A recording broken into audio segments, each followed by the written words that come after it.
اسلام میں کوئی جہیز نہیں، قطعاً کوئی جہیز نہیں۔ البتہ اس معاملے میں ہمارے ہاں جو ایک مغالطہ ہے وہ سمجھ لیجیے، حضرت فاطمہ کا جہیز رضی اللہ تعالی عنہ، اس جہیز کا لفظ وہاں پر استعمال کر کے جنہوں نے بھی کیا ہے ظلم اٹھایا ہے امت کے اوپر۔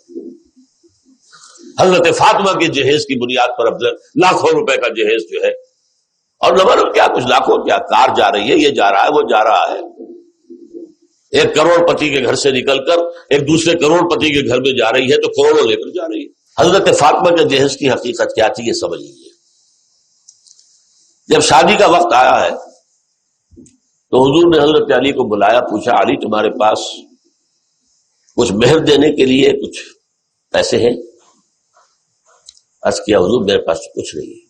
پھر کہہ رہا ہوں میں وہ فقراء صحابہ میں سے تھے، جیسے ابو الدرداء تھے، سلمان فارسی تھے، ابو ذر غفاری تھے، یہ فقراء صحابہ ہیں، درویش منش۔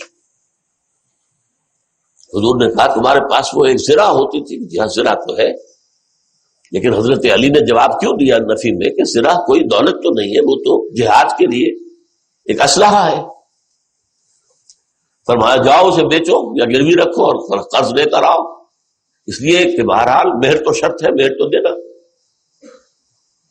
وہ گئے اپنی زرہ لے کر بازار میں، حضرت عثمان نے 30 درہم میں خرید لی، اور عجیب بات دیکھیے چند دنوں کے بعد وہ ہدیتاً واپس کر دی، اس وقت خرید لی کہ اگر میں یہ کہوں گا کہ نہیں یہ رہنے دو نا، میں تمہیں پیسے دیتا ہوں، تو حضرت علی کی عزت نفس کو ٹھیس پہنچتی ہے کہ یہ مجھے خیرات دے رہے ہیں۔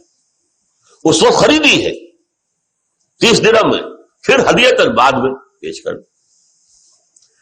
وہ پیسے لا کر حضرت علی نے رکھ دیے حضور کے سامنے، اس میں سے کچھ آپ نے اندر بھجوا دیے دلہن کو تیار کرنے کے لیے، کوئی اس کا اچھا لباس، کوئی خوشبو، کوئی چیز تو ہو، اور باقی سے وہ سامان بنایا، ایک گدا جس میں کھجور کی چھال بھری ہوئی، 2 تکیے ان میں بھی کھجور کی چھال بھری ہوئی، ایک مشکیزہ کنویں سے پانی تو لانا ہی ہے، ایک چکی، گندم میسر ہو یا جو پیسنے تو پڑیں گے روٹی کے لیے، 1-2 اور برتن، یہ اس پیسے سے بنایا یہی ہوئی چیزیں تھی۔ حضور نے اپنی جیب سے 1 پیسے کی کوئی شے نہیں دی جسے جہیز کہہ سکتے۔ حضور ہی کی دوسری صاحبزادی کا نکاح ہوا ہے مدینہ منورہ میں، 2 نکاح تو آپ کی 2 بیٹیوں کے بچے میں ہو چکے تھے، حضرت فاطمہ اور ام کلثوم، ان کے نکاح مدینے میں ہوئے ہجرت کے بعد۔ ام کلثوم حضرت عثمان کے ہاں جا رہی تھی، وہاں بھرا گھر، ہر شے موجود، وہاں کسی جہیز کا ذکر نہیں ملتا۔ یہ کیسے ہو سکتا ہے کہ نبی اتنی بے انصافی کرتے کہ ایک بیٹی کو تو جہیز دیا دوسری کو نہیں دیا؟ کوئی ذکر کیوں نہیں ہے؟